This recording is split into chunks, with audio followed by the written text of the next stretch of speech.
धनबाद जिले के रणधीर वर्मा चौक पर एक दिवसीय धरना दिया गया। आपको बता दें कि यहां मार्क्सवादी समन्वय समिति धनबाद की जिला कमेटी द्वारा धरना दिया गया। मार्क्सवादी के केंद्रीय सचिव हलधर महतो ने मीडिया को बताया कि मध्य प्रदेश में जिस तरह से आदिवासी युवक का अपमान हुआ है, ये बहुत ही घिनौना कार्य है, जिससे पूरे देश में आदिवासी समाज आहत हुआ है।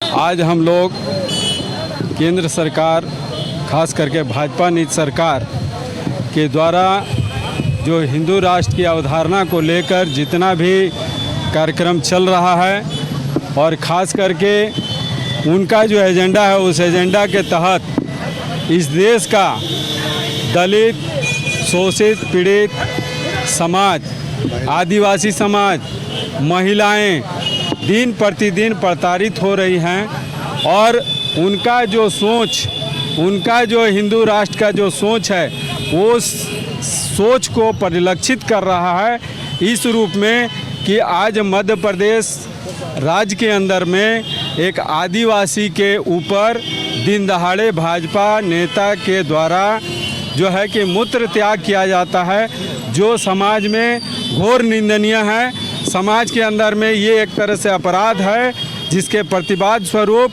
हम लोग आज मार्क्सवादी समन्वय समिति धनबाद के निरसा प्रखंड अंतर्गत पलारपुर पंचायत की मुखिया अपर्णा देवी और उनके पति जेएमएम के धनबाद जिला संयुक्त सचिव तपन तिवारी ने जेएमएम सुप्रीमो शिबू सोरेन से मुलाकात की। मुलाकात के दौरान दोनों से शिबू सोरेन को इलाके की समस्याओं को लेकर ज्ञापन पत्र भी दोनों ने सौंपा है। साथ ही निरसा में मैथन पावर लिमिटेड की ओर से भारी गाड़ियों के परिचालन के लिए निजी रोड बनवाने और प्रदूषण की रोकथाम के साथ साथ स्थानीय नियोजन नीति लागू करने के संबंध में भी शिबू सोरेन को बताया गया। वहीं जेएमएम सुप्रीमो ने समस्याओं के समाधान के लिए दोनों को आश्वासन दिया। बैठक के बाद मुखिया अपर्णा देवी ने कहा कि एमपीएल जिस ग्रामीण सड़क पर भारी गाड़ियों का परिचालन कर रहा है, वो जल्द से जल्द बंद करे और भारी वाहनों के परिचालन के लिए अप्रोच रोड बनवाए। जिला कमेटी को भी एक पत्र सौंपा है और माननीय गुरुजी को भी एक पत्र दिया है कि इसका जो एमपीएल का अप्रोच रोड अलग रोड होना चाहिए, क्योंकि यहाँ जनता हमेशा मेरे पास आती है, सब कोई बोलते रहता है कि इसका अलग रोड हो जाता ना मुखिया जी तो बहुत अच्छा होता।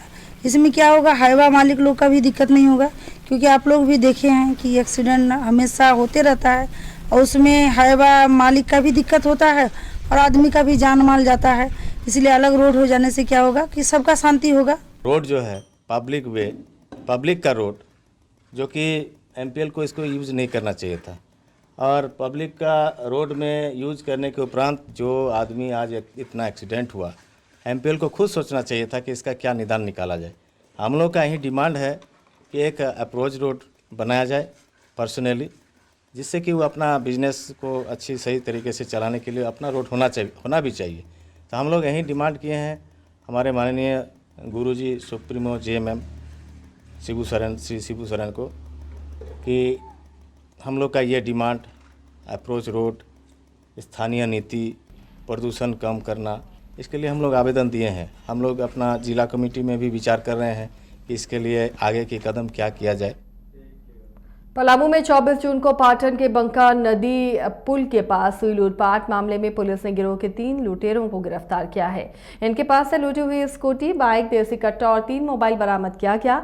लुटेरा राहुल कुमार, सरोज कुमार और आनंद कुमार की गिरफ्तारी हुई है। सहायक पुलिस अधीक्षक ऋषभ गर्ग ने बताया कि 24 जून को एजेंट से 3 सड़क लुटेरों ने हथियार के बल पर लगभग 38,000 रुपए और एक स्कूटी की लूट की थी।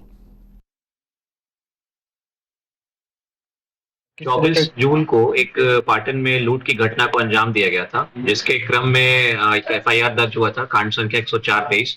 उसी में अनुसंधान करते हुए हम लोग को ये महसूस हुआ कि एक स्पेशल टीम का गठन करना चाहिए और उसी के क्रम में फिर एक पाटन के थाना में जेएसआई और गुलशन कुमार के नेतृत्व में हम लोगों ने एक टीम का गठन किया, जिसमें अनुसंधान के क्रम में हम लोगों को एक व्यक्ति से सूचना प्राप्त हुई है गुप्तचर के माध्यम से कि इस कांड में आनंद कुमार नाम का व्यक्ति संलिप्त है। उससे पूछताछ की गई तो उसने और बाकी 2 लोग भी कांड में संलिप्त थे उनके बारे में बताया।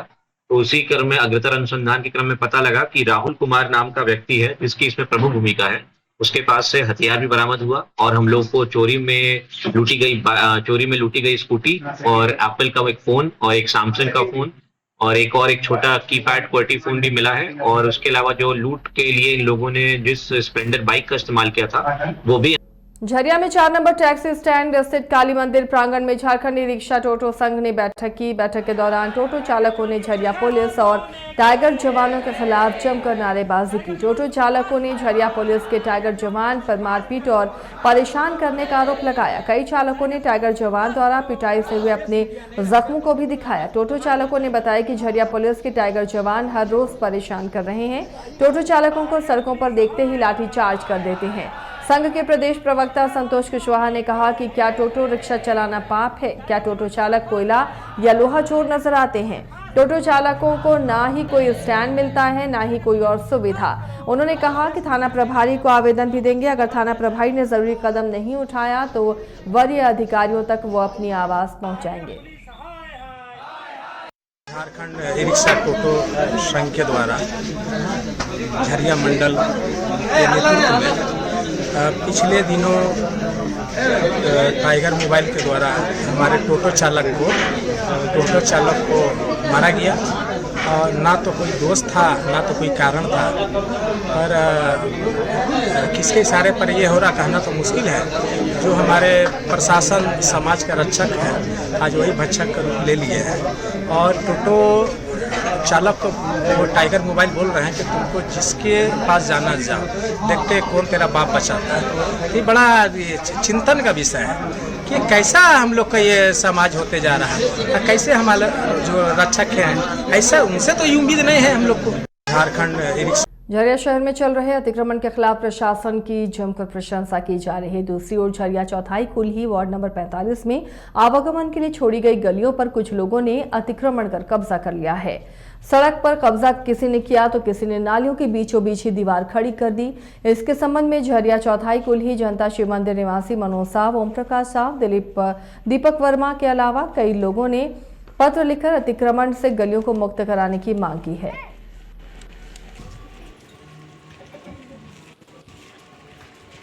विरोध है कि रोड बहुत ज़्यादा घेराव हो रहा है, जिसको देखिए चौखट बाहर निकाल रहा, सीढ़ी बाहर निकाल रहा। कभी इमरजेंसी पड़ जाएगा कि एम्बुलेंस नहीं आ पाएगा, कभी आग लग जाएगा तो फायर ब्रिगेड वाला नहीं आ पाएगा। तो इस कारण से हम लोग इस स्टेप उठाए हैं। मान लिया कल आप ही घर में आग लग गया तो रास्ता तो होना चाहिए आने के लिए, गाड़ी आने के लिए।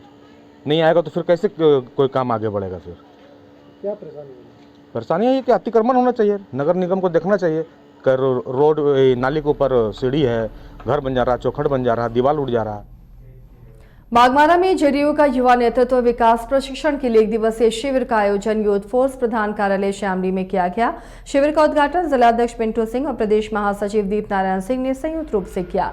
शिविर में धनबाद बागमारा प्रखंड के सभी कार्यकर्ता शामिल हुए। मौके पर जेडीयू के प्रदेश महासचिव दीप नारायण सिंह ने मीडिया से बातचीत करते हुए कहा कि इस कार्यक्रम का मुख्य रूप से युवाओं में नेतृत्व क्षमता विकास करने के लिए प्रशिक्षित किया जा रहा है, ताकि जेडीयू के एक एक कार्यकर्ता गिरिडीह लोकसभा क्षेत्र में व्याप्त भ्रष्टाचार को उखाड़ फेंकने के लिए आंदोलन करने का काम करें।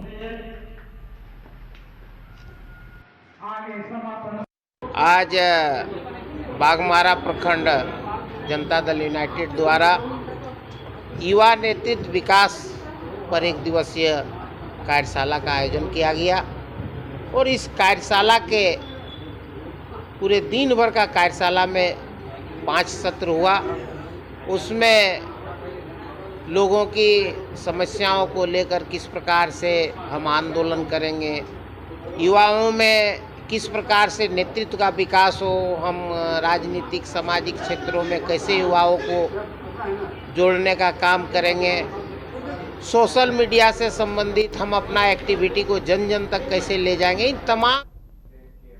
हर साल की तरह इस साल भी विदेशी मेहमान पाकुड़ पहुंचने लगे हैं। साइबेरिया से आए परिंदे पाकुड़ की फिजाओं में चहलकदमी कर रहे हैं। 4000 किलोमीटर का सफर बिना भूले भटके या पाकुड़ फिर से पहुंचे हैं।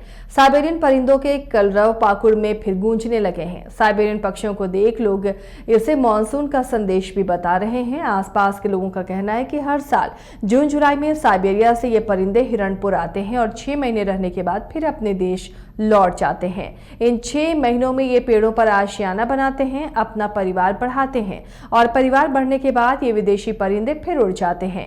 इन 6 महीनों तक साइबेरियन परिंदों के कलरव से पूरा इलाका गूंजता रहता है। सैलानी इन साइबेरियन पक्षियों को देखने पहुंचते हैं। लोग बोलते हैं कि सवरिया पक्षी है और ये कई हजार किलोमीटर से ये बरसात के समय में यही पक्षी आता है और अपना अंडा दे के बच्चा को जन्म देता है। क्योंकि जहाँ ये हैं वहाँ ये लोग का बच्चा हो नहीं पाता, इसीलिए हर समय हर बरसात में और ये थाने के शरण लेता है। जहाँ भी थाना है ये थाने में ये पक्षी रहते हैं और बच्चा दे के 2-3 महीना बाद बच्चा तैयार जब हो जाता है तो उड़ा कर उसके बाद इन लोग अपना घर वापस भी चला जाता है।